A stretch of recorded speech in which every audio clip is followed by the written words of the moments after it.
Welcome to She Counts, the Real Talk podcast for women in accounting. We're your hosts, Nancy McClelland and Questian Telka. And every episode, we're digging into the real experiences, challenges, and unspoken truths of life in this profession. Because if you've ever felt like you're the only one, you're not, and you shouldn't have to figure it out alone. A very special thanks to our sponsors, Forwardly, Justine Lackey's The Incubator, and Keeper, for helping us bring these conversations to life, enabling us to share out loud what everyone's thinking and no one's saying. Today's episode is called The Elevation of Empathy. And we have a special guest with us, the designated motivator herself, aka none other than Dawn Brolin. The crowd goes wild. That's well, right. Maybe not. Maybe there's a lot of booing. We don't know. We don't know. We can't hear them. Can't hear them. Dawn's recently released a book called The Elevation of Empathy, Leading to Win. With that, I am delighted to introduce our dear friend. Dawn is a CPA, a certified fraud examiner, and president of one of our favorite nonprofits, the Accounting Cornerstone Foundation. And just as importantly, she's a passionate softball coach and inspirational speaker, the designated motivator. And as everyone knows, we love launching each episode with a story, but this time we're going to ask Dawn to share hers with us. Dawn, welcome to She Counts, and we really want to thank you for being here. Would you share with us a story of what motivated you to write your book? Absolutely. I want to, first of all, thank you guys so much for having me. You two are just two pioneers in this industry that are helping people, which is what we all are passionate about doing. I feel like there's this tribe of us that are, again, empathy. We want to have empathy for other people. We want everybody's lives to be better. And I'm just appreciating that you had me on today. So yeah, I mean, I'd love to tell the story there, and I have a bunch of stories. Of course, I probably could tell you 7 million stories, but we'll stick with just one or two. As far as kind of what drove me and what made me feel like this was a topic that needed to be said. I definitely have had experience in this industry, as a matter of fact, with women, in a partnership. And, it was a time of my life that I feel it was a good thing that I went through it, because it taught me a lot about what was important as I left that partnership. What were the things that I knew I needed to do that I was not going to repeat from the experience I had? And I found that as a leader and a partner in this firm, that I was one of the team. I was one of the threesome, that the three of us were going to really kick butt together and do some great things together. It was a really tough period of my life. My kids were little. They were only, I think, 6 and 7 at that point, maybe 5 and 6. And, I was the breadwinner. I was the one out working, and, that was what my husband and I agreed to, which was fine. But it was hard, leaving your kids behind, doing all these things. The two partners that I had didn't have kids. They didn't have kids that were young. Let's put it to you that way. One of them didn't have any. One had an older, moved out type of a kid. And I watched a lot of how the two of them treated the employees on our team, and more importantly, their partner. Someone that was, got this partnership started, brought in most of the clients when we first started the partnership. But because I wasn't a CPA, I was the little guy. I was going to answer the phones and get the lunch. And I was going to, there was no level set of what and how we treated each other. Yeah. And I watched how they treated the employees as well, as it wasn't just me. There was zero empathy in that firm, none whatsoever. And it's interesting to think back about how some of you who are listening today may be in that position where whether it's a woman leader or a female partner or a male partner. I would have thought a female partner, because yes, women are typically have more emotion and more empathy than a man does. And that's just, it is what it is. That's the perception, maybe not the truth, but the perception. And so I never expected that I would have been treated in a way where there was zero empathy. Simple example. the three of us we started working out together because I was told I was fat. So we all decided we were going to go to the gym I'm together and sorry, I have to Yeah. interrupt. Could you repeat that? yeah. Well, I can give you a few of them. I was fat, so I needed to lose weight. I wore the same clothes all the time. I needed to go shopping. I can't believe you're wearing that again. Who said this You to you? These It are was my your partners. partners? Ugh, Mhm. Yeah. wow. And, it took me a long time to realize how horrible that was. We went to step class together, and I happened to step off the step platform and tore my meniscus. So I went down Oh, and just in so much unbelievable pain. So, of course, the gym's worried about me suing them. My 2 partners are in the room with me. I somehow get down to the office in the gym because it was upstairs. I drag myself down to the office. Now I gotta go to the hospital, right? And they were like, "All right, well, you're gonna have to drive yourself there with a torn and meniscus? What? torn meniscus, drive yourself to the hospital, and make sure you're at work tomorrow morning." Oh my gosh. Yeah. So, that's just one little example of kind of Wow. how things went and the way I really appreciated the experience in a little bit of a way because I knew I was never gonna do that as an employer. Like, all right, I say never is a big word. I was gonna try to not do that to other people, Yeah. Right. Yeah. Having right? experienced it yourself. And so the listeners here, there's gotta be other people out there, otherwise I'm an anomaly, and which is possible. We know that's No, not true. that's We not know that's true. not true. Yeah. Everyone, I mean, that's the reason that we're doing this podcast. It's why you were one of the first people I wanted to invite onto the podcast. It's something that has happened to everyone, and it's also at times, and you talk about this in your book, at times, it's something that we accidentally do to others, right? We're not Mhm. always going to be focused on other people's needs and other people's well-being. And, there, as you also talk about in the book, there also need to be boundaries, et cetera, and so on. And the question of empathy and how we treat each other is universal. You are not an anomaly. You are not alone.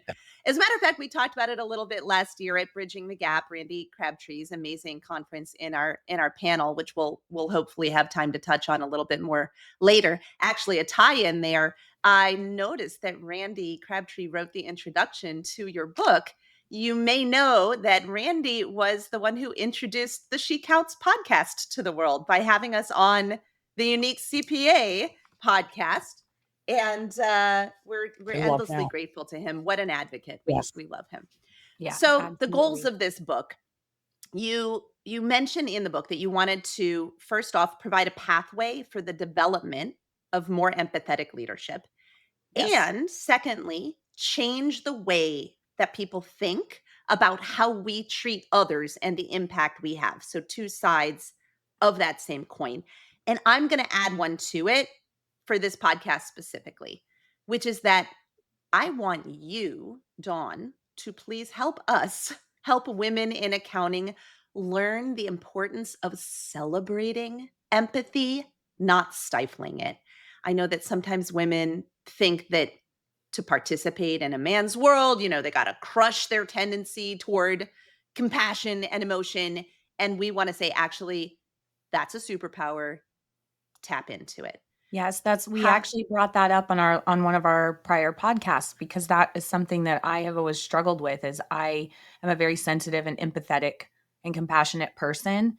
And for many years it was put to me or I felt like it was a negative about myself. And it's only like in the last, 5 or 6 years where I've really kind of embraced it and said, no, I believe that this is powerful and I want to use it because I want to do better and I want everyone else to do better too. So we were very excited to have you on and talk about this topic, me especially. Yeah, empathy doesn't Absolutely. mean you're soft, by the way. Empathy not at all means you're soft. As a matter of fact, I think it's a superpower, like you said, Nancy, that a strength that people have not recognized as a strength. Yes. I And, yeah. in leadership positions, you are already perceived as somebody with some kind of empathy, right? You can't be a bull in a china shop and like well, people are, but there are some people who are bull in a china shop, which is also not a bad thing. But at the same time, there to have that side of empathy that can actually see into people's souls, which I think is part of a recognition of the fact that, hey, listen, like I can pull out pretty quickly if I see empathy in someone and when I don't see empathy in someone. And those that I don't Yes. see empathy in, I try to stay away from them. I want to educate them, but I don't Mhm. want them to get into I don't want that inside of me. I don't want to hang out with those people. I always tell my kids, you become people you hang out with. There's so much truth to that. There's a great quote that I actually one of the mantras I use in dealing with some of the types of people that you're talking about, and the phrase is unconditional love, but conditional involvement, Yes, and that's been always. very helpful to me. I want to just before we get started too much, I want to make sure because we're going to be talking about some pretty deep stuff here. And some of the people who are listening are going to be the people that Dawn you know, you talk about being on the receiving end of a lack of empathy. They might be hurting and struggling a lot now and none of us is a therapist or clinician. So No, we want to share a resource with you before we get too deeply into it just in case this triggers any emotions or inner struggles that folks are having. There's something I learned about through Dawn's book called the crisis text line, the CTL. mhm, This is a nonprofit organization. You can text the word home, HOME, to 741-741 and you will get confidential professional mental health assistance. So I just want to yes. make sure that that is out there as a resource to folks, especially if any of what we're about to talk about triggers some of your feelings. So Dawn, sorry, back to you. Unconditional, conditional, unconditional. And those feelings that you may have as you listen through this episode or you read the book or whatever are legitimate and justified. We all have our experiences in life. We've all gone through things that have been traumatic. Everybody's gone through something traumatic, everybody. And I definitely like I internalize a lot of like the things that I've been through. Like I try to really learn from them. Um, some of them are pretty hardcore.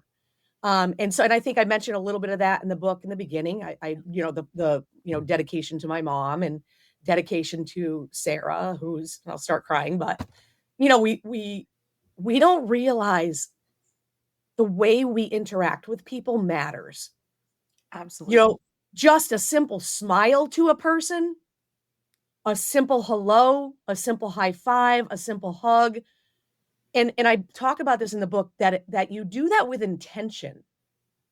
It's not a passive thing where you're just like, "Oh, hey, high five." Like a high five doesn't mean something. That my high five is like, "Hey, dude, I how can I help you like put a smile on your face, right, Yeah. Nancy? I see you. You I are see in my you world. You are, yes, you matter. You and you matter to matter." me. Yeah. Well, I have a And so question. please. What would you say to someone who has an individual in their life who has done something to somebody else or to them, and they want and need to express to the person that they feel like there's a lack of empathy and they want them to grow that empathy? Like, how do you get that across to somebody who you feel like isn't empathetic towards a situation that you have? I think you kinda have 2 options. One option is to just kinda like I mean, in some cases, you can't get away from them, I guess, but in some cases, those are just kind of people that it's time for you to kind of remove yourself from that situation if you believe and sometimes we have this, again, perception that people won't change, but sometimes it's important enough to say, "Hey, listen, can we just sit down for 5 minutes? I just really feel like I need to talk to you about this. I feel like I." Some people aren't comfortable doing that. So in that case, maybe it's just separate yourself from that person because none of us deserve to be treated the way sometimes people treat us. But I believe it's worth a conversation to sit down and say, "Hey, listen, Nancy," which this is not possible, but we'll use it as an example. Nancy, listen, man, I've known you for years and I love you. Like I think you have great energy, this and that. But, this one scenario that happened or maybe it's multiple, but I think we just need to talk about this because it really hurt me. Like I really took it personally, which that's my decision to take it personally or not. But I just want to let you know how this affected me. And Right. And you I go bet it back wasn't. over and over in the book, but you say empathy can be learned. So this is what you're describing is your opportunity to help them learn that, right? Yep, help them open their mind to the fact that I didn't recognize that made you feel that way, because I believe in people, and I believe I would say the majority of people are just not out to hurt other people. I Mhm. think a lot of times people have been through something and then they've learned that behavior. That's why I say in the book, you can unlearn that. Yeah, Yes. You can, right, sometimes Question? yes, sometimes hurt people, right? And so it's like Mhm. intentionally recognizing that you are having a situation where you're hurting, and then being careful to recognize that you're not doing that to others unintentionally, because I think that does happen a lot. I'm going to back up a second and just make sure that everybody's using the same definition of empathy here, right? Like, so the American Psychology Association defines empathy as understanding a person from their frame of reference rather than one's own. So that's exactly what you're talking about here, Question, right? Mhm. Or vicariously experiencing that person's feeling, perceptions, and thoughts. And those two definitions, those two parts of the definition are, as you go into in the book, somewhat Dawn. They're cognitive empathy versus emotional empathy, but it's all empathy. And so that, Mhm. everything that you're just saying there, Question, it fits exactly with that definition. But why does it belong in leadership? I mean, you talk about important skills for leadership, decision making, communication, integrity, resilience, self-awareness, and empathy. Why is empathy on that list, Dawn? I definitely believe that leaders who have empathy, people will gravitate to that leader in a different way than a leader who doesn't have empathy. A leader who doesn't have empathy makes decisions without any care and concern about how it affects other people. And I mean none. I'm making a decision to do this, and I'm the leader, and you're going to follow me because I'm the leader. I'm the CEO. I'm the partner. I'm the coach. I'm the this. It doesn't matter. Because when you are typically, most scenarios, leaders are appointed. Now, what I should say, people are appointed to a position. That Right. does not make them a leader. Right. Right. Does not make them a leader. I think being an empathetic leader, something that people miss a lot is that it breeds loyalty in your subordinates. And, Mhm, having that relationship and that dynamic and feeling like you're seen, heard, and understood by somebody in a leadership position, and them being empathetic of your life situations, it does build and create a loyalty. I know it absolutely has and does for me. yep. Oh, I couldn't agree more. And actually, that's really well documented out there. I won't go through all the studies because they're in the bibliography of Dawn's book. Right. But stronger teams, sharper decision making, higher levels of influence, positive productivity, innovation, engagement, retention, as you just described, Question, inclusivity, which is something I know you're very passionate about, Mhm. work life integration, cooperation, improved mental health, yada, yada, yada. I mean, like the list of the business benefits of leading with empathy just go on and on and on. But Don, you mentioned that we're not born leaders. We get Nope. appointed into these roles and then we have to grow into them. Could you share a story with us of a time when you were in one of those roles and you did not measure up and learning how to Yep. be empathetic had helped you? Absolutely. I probably have a million of them, but again, we'll just stick with one because no one's perfect and those types of things. So there was a scenario when I was coaching, which I don't coach anymore softball. I coach firms now. I retired last year, and there was a scenario within the softball team where, well, let's just say that the head coach was not a leader, regardless. So there was a few kids at the end of it was 2023. The season ended, and there was a mass exodus. So what you're saying about having this team that comes together and it's like, oh, this is amazing, right? So there were three in particular players that transferred to another school. And I was not happy about that. The head coach wasn't happy about it. People weren't happy about it. It was like, this is ridiculous. I hadn't recognized that the environment that this particular head coach had created was very negative. My role as the designated motivator was to almost reverse that.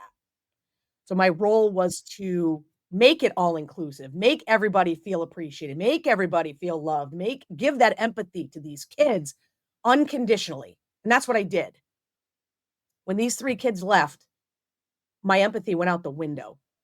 Oh, no.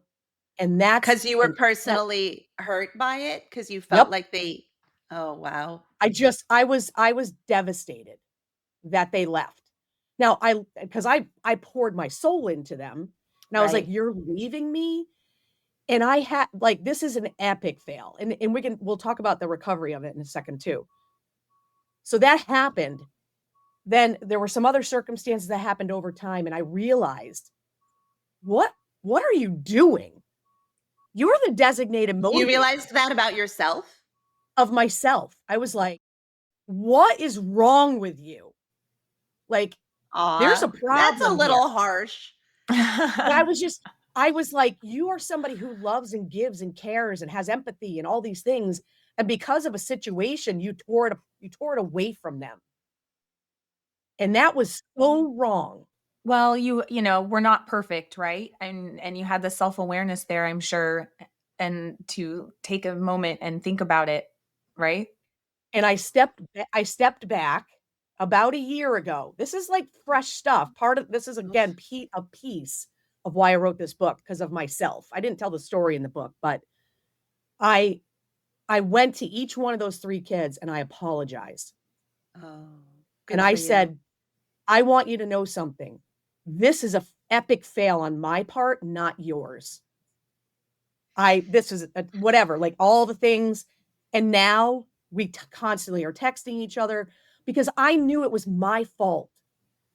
And what the whole beauty of that story is that they accepted me back. Oh, that's gorgeous. They're like, Forgiveness, right? "Brolin, we forgive you. You're not perfect. We understand that we left you behind," kind of in a way, Mhm. right? Right, right. And it's just such a beautiful thing. So my point in saying that is for those people who have been unempathetic to an individual, you have the ability to fix that. You can go to a person that and when you messed up. And I knew I messed up and I was like, I have to make this right. And I said to them very, very honestly, listen, I ignored you. Like we broke away, no empathy for you and how you were feeling and what you went through and why you transferred. I didn't have that for you. And I want to give you the permission in case you don't give it to yourself that you don't have to forgive me. Oh, You don't wow. have Talk about letting yourself be vulnerable in that moment because sometimes when we're apologizing, we're sort of doing it so that we can have the guilt lifted off of our off shoulders, of but ourselves. you were apologizing because it was just the right thing to do and you wanted them to be better for it.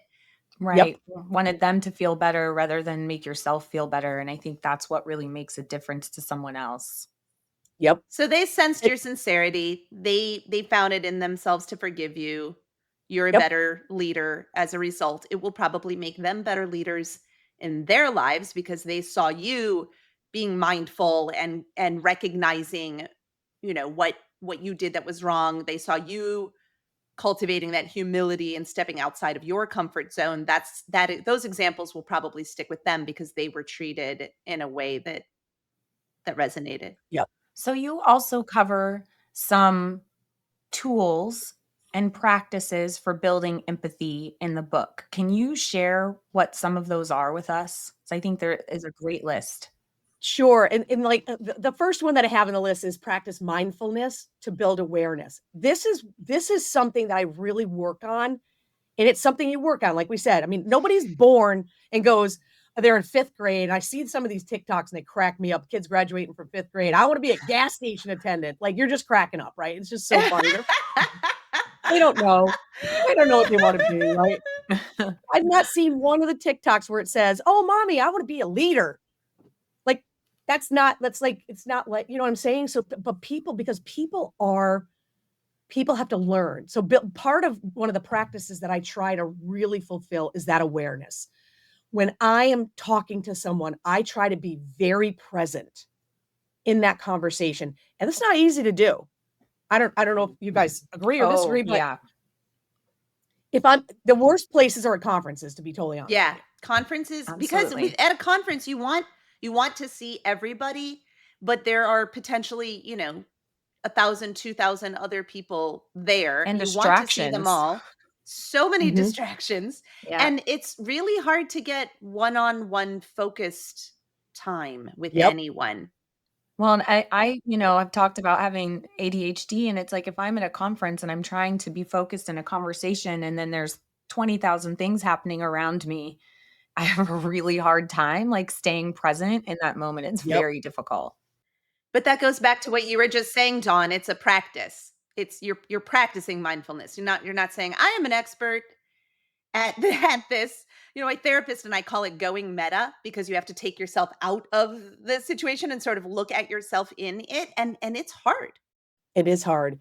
And that's why you have to practice it. It's when you're making a decision also being mindful.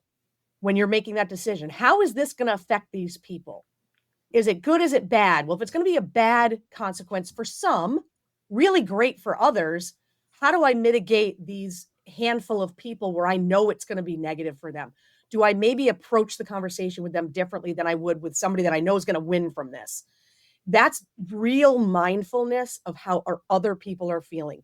So, for example, silly example, pop into a bar, have a couple drinks, just hanging out, the bartender's there, and you're like, "Hey, Sarah, how's your day today, man? What's going on with you? How's everything going?" And Sarah starts to tell you some real serious stuff. And you're li usually it's the opposite, right? But let's just go with that. Usually the we bartender's the joked therapist. we joked on a recent podcast that when you go to your therapist, I worry about my therapist sometimes because I'll lay a lot of stuff on her, and she says, "Don't worry about me, I've got my therapist," right? Like, I'm taking my stuff to that therapist, and then that therapist has their therapist, and we joke that when you get to the top of that, it's a bartender. Yep. I remember So that. true. That's Yep. so funny. Like, when you're sitting when you if you're gonna let me put it to you this way. If you're gonna ask somebody a question, if I'm gonna say, "Hey, Nancy, how are you today?" What are you doing after you ask the question? What happens to the brain? Question ADHD, appreciate, respect. What happens after you answer that question in your brain? What are you telling yourself to do after you ask the question? Are you telling yourself to do anything? You should be So if telling I yourself ask to listen, right? But sometimes you're formulating a response instead. and that intentional and it's all intentional. It's something that doesn't just happen, right? Um, Asking questions without making assumptions. We do this all the time. Now, I'll tell you what, if you're an accountant, you're a leader to your clients. Your clients see you as a leader. And so for you as that leader, as you're working with them and asking them questions, going into a conversation with assumptions about what they're going to say rather than going in with a blank slate.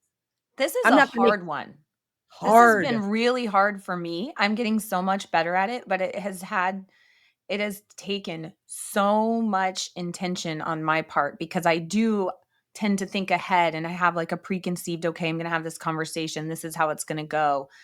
So trying not to have those assumptions. And most of the time, if I don't have the assumptions, things turn out much more positively, right? Because you're not 5 steps ahead and you're really able to be present and listen to what they have to say without having an assumption about what you think you're going to hear. And paying Exactly. attention to their nonverbal cues, right? That's one of the other Yes. things on Dawn's list. So, question: when you're in those Zoom meetings, and when we're thinking ahead about how we're going to respond or what advice we're going to give, because we're the helpers, right? We're the experts. They Mhm. hire us, so we're moving on to that. We're not focused on what are they not saying out loud that we should maybe be considering asking about, right? Asking those Mhm. questions. And one of the other pieces I think is really important, from a leader's perspective that, has that empathy is asking for feedback. So letting yourself, and Nancy, we talk about vulnerability, being in a position to say, "Hey, Nicole," on my team, for example, "Hey, Nicole, this scenario happened with this client. We got through the issue, whatever it may have been. Are you good? Like, what could we have done differently to either avoid that from happening? Is it something I should have done that I didn't do that got us to this point? Like, help me so we can do better together and Mhm. maybe avoid that situation or whatever it may be." But allowing yourself to say, "Hey, I might have messed up. Like, it could have been me. So let's Totally. get to the root of it." I'm trying to remember who I learned this from. It might have been John Garrett, who I I love. love so very much.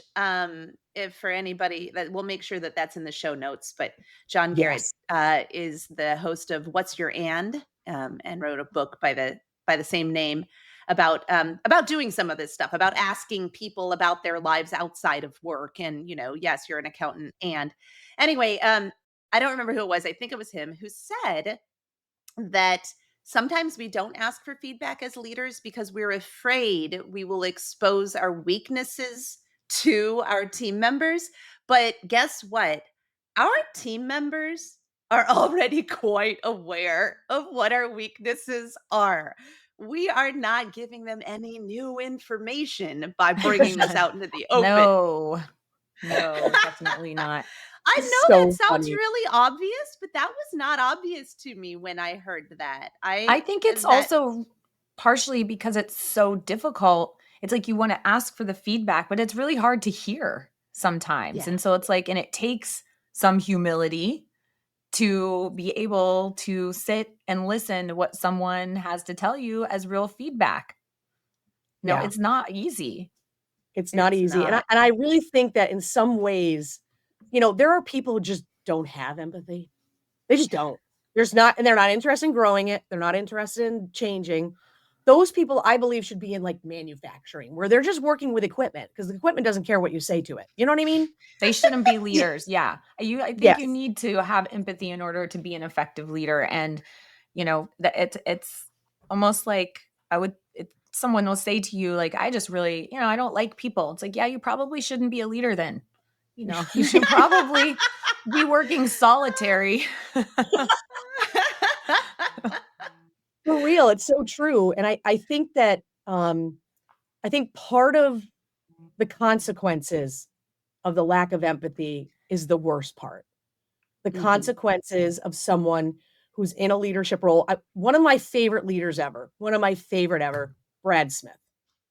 Brad Smith was someone who, if he saw you in the hallway at a conference as the CEO of Intuit, would stop in his tracks, give you a big hug, ask you how your daughter's doing.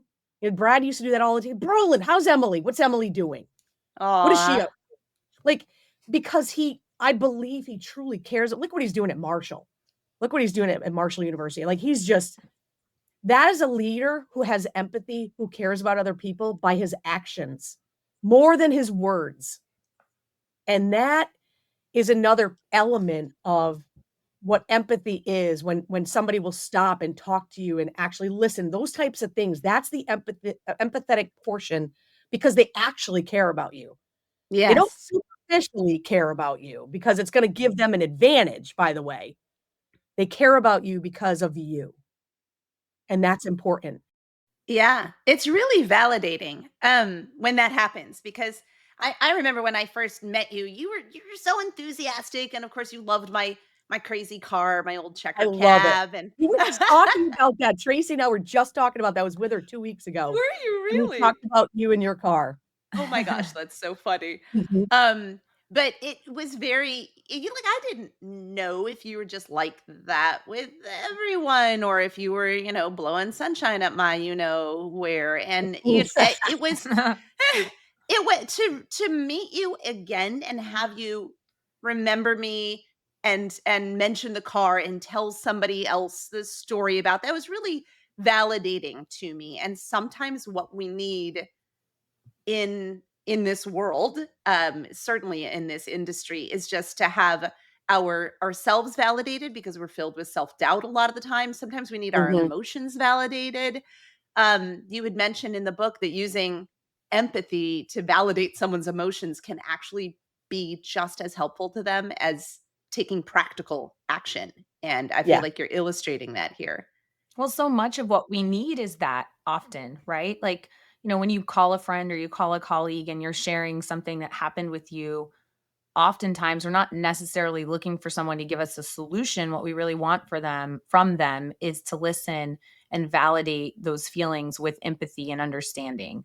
Such an Yeah. important piece and Totally. It can't only be about venting, but it has to, in part, be about venting.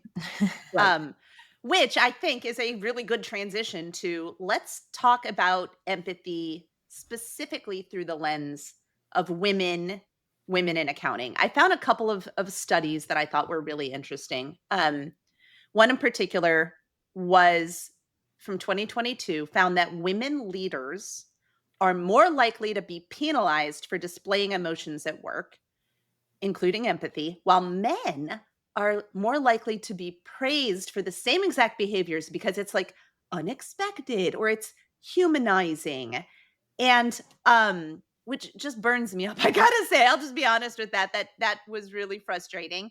So I wanted to ask specifically, you write about empathy as a leadership tool, but in our industry, as I probably in business more broadly, empathy can be perceived very differently depending on who's showing it. So, what does it mean for a woman to lead with empathy? And how does that get interpreted differently than when a man does it? And what can we do about it? Yeah. Well, certainly, obviously, awareness is critical. We've gotta start talking more about it. And this is something I think we've started to do a better job in our industry about mental health. We're absolutely. starting to do a better job of recognizing that, you know what? We need some help, man, because what we deal with clients, we tend to sometimes be punching bags. We tend to, we want to we're people pleasers. We're all these types of things. For women, from my perspective, I feel like we kind of have this, we're just kind of born with this strange, loving, nurturing. That's just how we were developed, I believe. That we have that doesn't mean all of us practice it, but we have it like within us because there's some people that don't practice it. Trust me. But but I do think that we have to change the narrative as much with empathy, whether it's a woman or a man, as much as the mental health. Because mental health is very, very close to empathy in that realm of if a man shows his vulnerability or admits that he's struggling with something, it makes him weak. And I think because we are talking more about that scenario of mental health, that this is another natural path of what we need to continue to talk about. Because it's true, we're expected to have empathy because we're women. Well, guess what? Again, you're not born with it. It breeds within you, and as you go, certainly, and we mentioned this, and it's something that just is motherhood. It just is what it is. Like, I have 2 daughters. I When I coached softball, they were my kids. Those were my kids. They didn't come out of my body, but they were my kids. I treated them like they were my own kids, and Emily used, "Mom, they're not your kids." I'm like, "I understand that, but I feel like they are. Sorry." You know, Like, I'm gonna adopt them for now. yeah, I mean, plus I didn't have to pay for their college and stuff. Like, it was really awesome, right? Like You get like, I extra saved a lot of children money. without the extra I don't have to pay cost. their rent. I don't do anything. I just show up, they hug me, they love me, right? That's called an So ant, by the way. it's an aunt. That's right. That's what That's an aunt's me. good for sure, I or a return grand. them when I'm done with them. Well, and this point that you're making kind of brings up another study that we have, which is according to a Deloitte 2023 report on women at work, 51% of women say they're expected to manage team well-being compared to only 27% of men. And many report this expectation leads them to feel an increased level of burnout and lower job satisfaction. Yes. It's a And big emotional load. I feel like it is. And when I think back to working at a bigger firm, I'm smaller now, so I would do this myself. But I think about things like birthday gifts for colleagues or cards that have to be signed or someone's ill and they need to be sent flowers or, the list goes on and on and on. It often fell on me, probably because I was the most empathetic and often I'm the ones who was thinking of it, or some other woman in my group. The men were never the ones who were driving those situations and making sure that everyone was taken care of. As I always seemed to fall on a woman. I gotta tell you, I'm not laughing at your situation, okay? I'm sitting over here laughing to myself because one of my favorite cards, it's from Bald Guy Greetings. He cracks me up. One of my favorite cards says, "Happy birthday from us." And it's a man and a woman on the front. And you open it up and it says, the card says from us, but I think you know who went out and bought the card and wrote it and addressed it and who just put the stamp on it. If Which they is even totally put my husband and me. No, he's the most, we have different love languages. We have different love languages. And yes, question what you just said. That's why I was over here giggling. I wasn't laughing at how hard that must have been, but because it's so true. Yeah, it Well, is. go ahead. Sorry. No, I was just agreeing, and I was gonna say I would be surprised if anybody else even put the stamp on. That's awesome. But I think about men in our industry, and I think, and always coming front of mind is Randy Crabtree, a man who shows empathy to others. There's so Oh, many. we love Randy. I mean, you have to love Yeah. Randy, you just do. But I think a lot of the men in our industry get shorted at how empathetic they actually are. And some of them aren't even aware that they are empathetic. They just that they built that empathy through relationships in their life or however, even I'm sure ways that they've been treated back in the day. And how they've had to go through stuff too.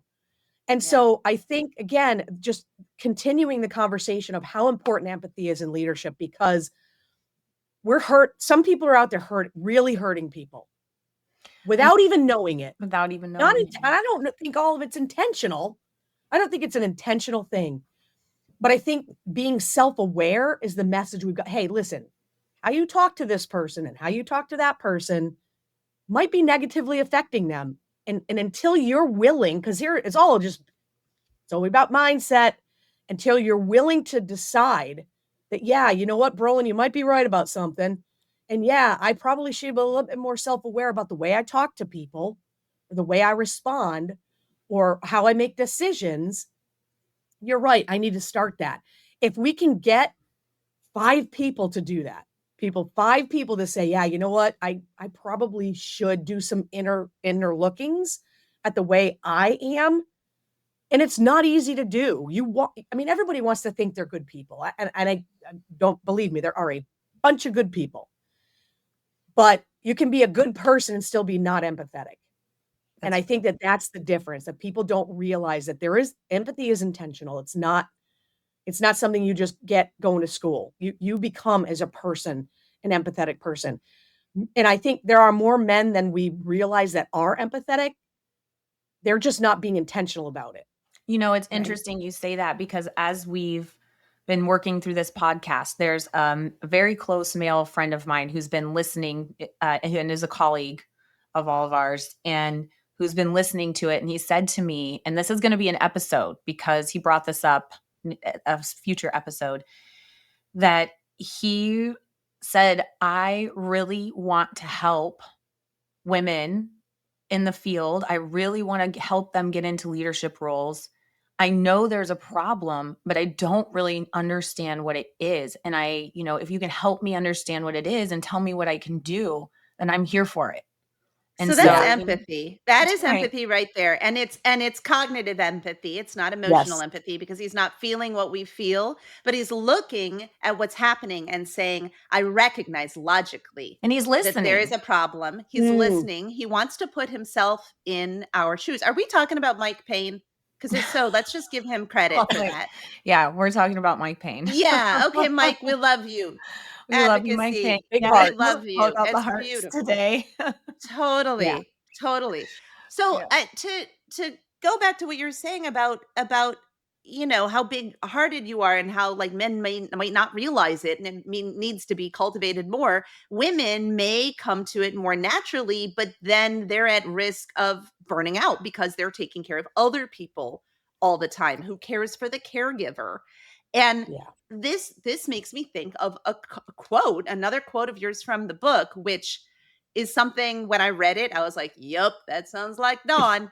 You said, "People think that because I keep going, I don't hurt.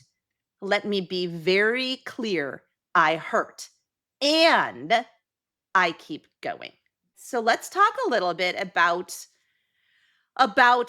caring for the caregiver and about what it means to have empathy for other people but not recognize that they want to have it for us as well. That's another cognitive practice that you have to do. I know for myself, and Nancy knows this about me very, very well.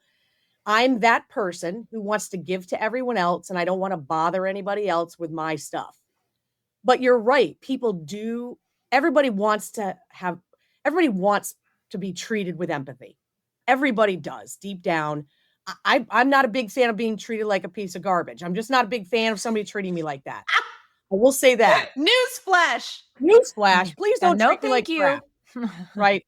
So, the way I look at it is that I have to practice the ability for me to allow someone else to give me that empathy, and for me to open some space in my soul, right, to allow other people to care for me. And it's not easy, Nancy's taught me a lot about that. I think you're probably the person who has taught me the most about how I have to allow that, right? Oh my And gosh, what a huge compliment and honor. Was that because of the when we were doing the vulnerability as a strength panel for bridging it's the through a gap? whole bunch of stuff. We're on WhatsApp together on a regular basis, and Mhm. you don't just do it with me, you do it with other people. So that's so I've learned a lot of that for myself through you and Oh, realized thank you. I made a post on Mother's Day about if you have a kid who doesn't, talk to you doesn't mean you're a bad mom. So I just made this post about it. And Kelly Parks called me the next day. Got to give Kelly Parks a shout out. I love We got Kelly Yeah, another Parks. heart we here. all love Another heart, Kelly. We Kelly love Yes, Parks. Kelly lots of Parks. Kelly, hearts we love you. today. I mean, Kelly in that moment called me to say, "Hey, I just wanna let you know that I read that post, it resonated with me, I wanna give you some hope, I want this and that," whatever. She was just awesome. Normally, I would have been like, "Yeah, yeah, yeah, Kelly, okay, great, thanks. I love you, man, thanks for calling." Bang, hang up the phone, right? That's why we used to hang the phone up, by the way, for those of you who are young. It was a phone and you would hang it up. Now we just push a button, but it was different back then. So, but I let myself listen to what Kelly had to say and I guess gave some space in my soul to say, "Wow, like, that was a big deal to me that Kelly took the time." That was an empathetic move for Kelly, Mhm. Yes. and I let that in, and that I don't normally do that, Nancy. I don't Yes, so normally do this that. this is what, Dawn and I were talking about last year when we were preparing for this vulnerability as a strength, panel that I moderated at Bridging the Gap. I gave the panelists, our superheroes, I gave y'all a really deeply invasive set of questions to answer, and you were all really honest and open and vulnerable. You illustrated the topic perfectly. And you said at one point in there that I don't want to burden others with my, we'll say, crap. And Yeah, and my response was, would you want me to hide my pain to protect you? And you were like, of course not. I love you. I want to help you. It's an honor. It's an honor to have you turn to me when I need help. And I was like, Dawn, are you has it ever listening? occurred to you that you would be showing me and all of the others in your life who love you the same respect? You are showing them respect Right, when we want to be empathetic to you. We want to help you. So if you ask us for help, it's an honor to us and kind of switching that around in the opposite But direction. it's so And true. I mean, I feel the same way as Dawn does. Like, even accepting empathy, accepting help, like when my children were ill, or not my children, my child was ill, is just, it's a very difficult thing, especially if you're used to being independent and being the one who's caring for everybody else all the time. It's Yeah. really difficult to let somebody take care of you. And you know what? It's so funny you say that, Question, because we're talking about everyone needs to give each other more empathy. And then there's those of us who are like, I don't need it. Don't worry about me. It's like, what are we doing here? Yeah. But it's so true because you can be an empathetic giver, but if there's no receiver of it, where there's not yes, like it's like that's yes, like terrible for me who wants to be empathetic for people and I truly care about people and they're just like, whatever, Brolin. And it's like, well, then what would be the purpose of me? Like now I'm questioning myself. Like then you're like everything's all confusing. So we got to keep it simple, folks. Right? We got to go through the absolutely. cognitive and the emotional. Let us in. Let us Give Let in. us and in. accept. Yeah, give and accept empathy. Boy, is that hard. And on the other side of that, something you talk about a lot in the book, we haven't touched as much on this today because we only have so much time, but you know, we also have to be really careful that we're going to assume the worst of other people and that we're not going to get that empathy because then we're always self-protecting, right? Then Right.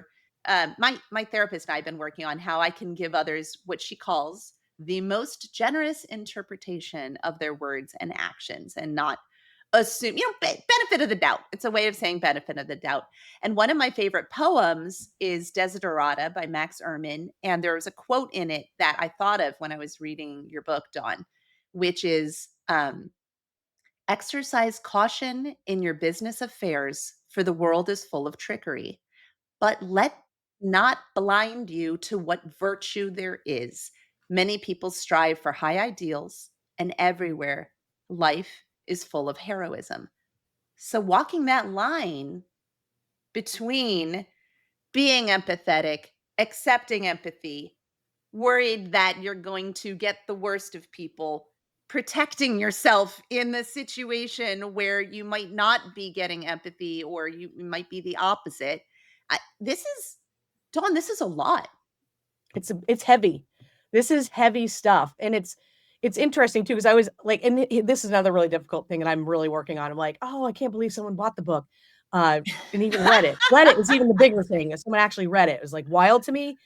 And like I always am apologizing, like, tell me the feedback. Was it good? Is it whatever? And that's a similar response to the empathy is like, we're always trying to like we take steps back and we're like, oh, but wait, and that's where the vulnerability part is really hard. It's like, I'm gonna write this book, I'm gonna put it out there, and I may look like an idiot.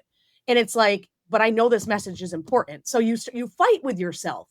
You fight with Yes. yourself to be able to give the empathy and also receive the empathy. And this is heavy. Vulnerability, all that stuff. This stuff's heavy. But you know what? Again, the more we talk about it, the more we make it okay, the more we make it okay to understand that empathy is important. It's okay to have emotion around it. It's okay to have this vulnerability and this being scared of it. But the more we talk about it, the more comfortable we all become. I think the better we all together will make this industry matter. And that's where she counts 100%. Oh, I love that. Yeah. Well, we hope that listeners feel like they learned a bit about the importance of building and celebrating empathy in our profession. Thank you so much, Dawn. I I'm so love you thrilled that too. you I came just have here so much today. respect for both of you. And Oh, we like, feel I the just love same. what you're doing. I love what you're doing. And keep up the good work because we all need to hear it. Well, Oh, you thank you too. so Where much. can we Yeah. find more about you and your work? Tell us how to get more of Yeah, this more. beauty.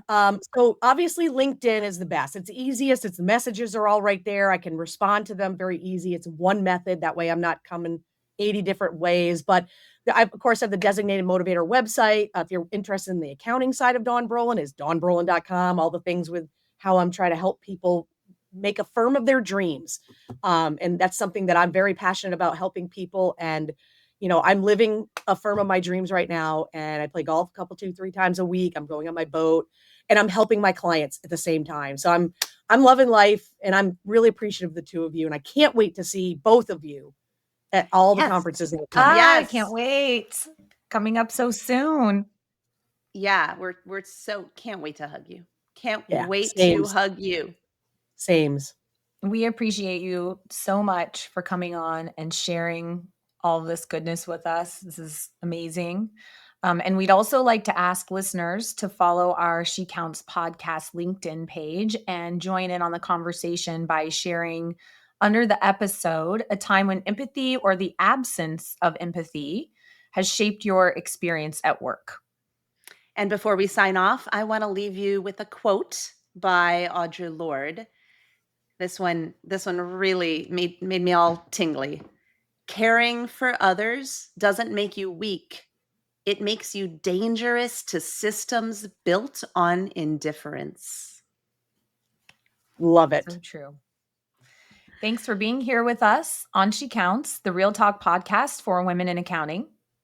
If something in today's episode hit home for you, I am thrilled, because that is exactly why we're doing this. So that you feel seen, heard, and never alone. Remember that you can get CPE credit for listening at earmark.app. Links to that and any other resource will be in the show notes. And please be sure to subscribe and also leave us a review, because it really helps other people be able to find the podcast. And also share this with another woman in accounting who needs to hear it too. Many thanks again to our amazing guest, Dawn Brolin. We are so glad you could join us today. Thank you, my friend. And we'll see everyone in 2 weeks. Thank you so much.